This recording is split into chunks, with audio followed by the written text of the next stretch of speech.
मैं सज्जन सिंह यादव, सहायक आचार्य इतिहास, राजकीय महाविद्यालय कोटपूतली। प्रिय विद्यार्थियों, बीए पार्ट फर्स्ट ईयर इतिहास विषय के विद्यार्थियों हेतु प्रस्तुत वीडियो का विषय है सिंधु सभ्यता में शिल्प तथा उद्योग धंधे। देखिए, सैंधव जो निवासी थे वो शिल्प और उद्योग धंधों में काफ़ी रुचि लेते थे। वहाँ विविध प्रकार के उद्योग धंधों का प्रचलन था। खुदाई में प्राप्त कताई बुनाई के उपकरणों जैसे तकली, सुई आदि से पता चलता है कि कपड़ा बुनना वहाँ एक प्रमुख उद्योग था। वहाँ से चांदी के एक कलश में कपड़े का टुकड़ा मिला है। इसके साथ अनेक वस्तुओं पर लिपटे हुए धागे भी वहाँ से प्राप्त हुए हैं। सिंधु प्रदेश में पटवे के अवशेष मिलते हैं। शॉल तथा धोती यहाँ के निवासियों के प्रमुख वस्त्र थे, जिनका निर्माण यहीं के कारीगरों के द्वारा किया जाता था। मोहनजोदड़ो से जो पुरोहित की मूर्ति मिली है वह तिपतिया अलंकरण से युक्त है। इससे यह निष्कर्ष निकाला जा सकता है कि यहाँ के बुनकर वस्त्रों पर कढ़ाई करना भी जानते थे। रंगे हुए बर्तनों से पता चलता है कि सैंधव लोग रंगाई करने के काम से परिचित थे।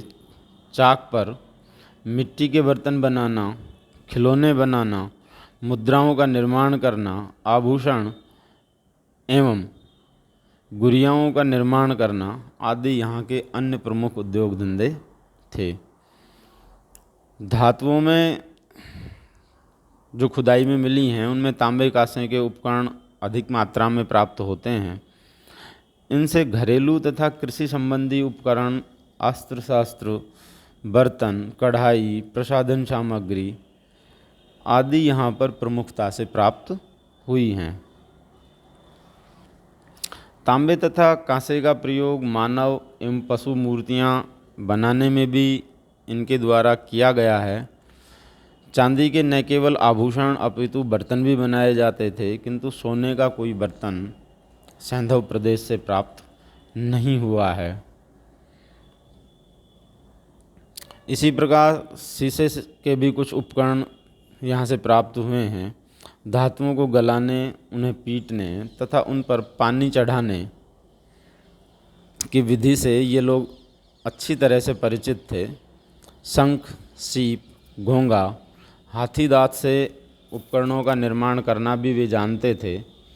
लकड़ी की वस्तुओं से पता चलता है कि बढ़ईगिरी का व्यवसाय भी यहाँ होता था। गाड़ी के पहियों तथा तख्तों के कई अवशेष यहाँ से प्राप्त हुए हैं। सैंधव भवन पक्की ईंटों के बने थे। इससे सूचित होता है कि यहाँ ईंट उद्योग काफ़ी प्रचलित अवस्था में था तथा कुछ लोग राजगिरी के व्यवसाय में निपुण थे।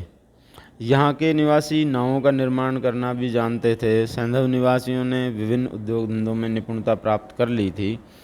उनके कुछ आभूषण एवं बर्तन कला एवं तकनीक की दृष्टि से अत्यंत उच्च कोटि के हैं। यहाँ के जो कुम्हार थे वो विशेष आकार प्रकार के बर्तन बनाते थे। ये चिकने और चमकीले होते थे तथा इनकी अलग पहचान थी। सैंधव सभ्यता के कुछ नगर विशिष्ट वस्तुओं के निर्माण के लिए प्रसिद्ध थे, जैसे चहुंदड़ो और लोथल। मन के बनाने का कार्य होता था। दोनों स्थानों से इसके लिए कच्ची धातुएं, भट्टियाँ, गुड़ियाँ आदि पाई गई हैं। चहुंदड़ों में सैलखड़ी की मोहरें तथा चर्ट के बटखरे भी तैयार किए जाते थे। बालाकोट तथा लोथल का सीप उद्योग सुविकसित था। सैंधव निवासियों द्वारा पहने जाने वाले कंगन तथा अन्य आभूषण संभवतः यहीं पर तैयार होते थे। प्रस्तुत वीडियो में इतना ही। धन्यवाद।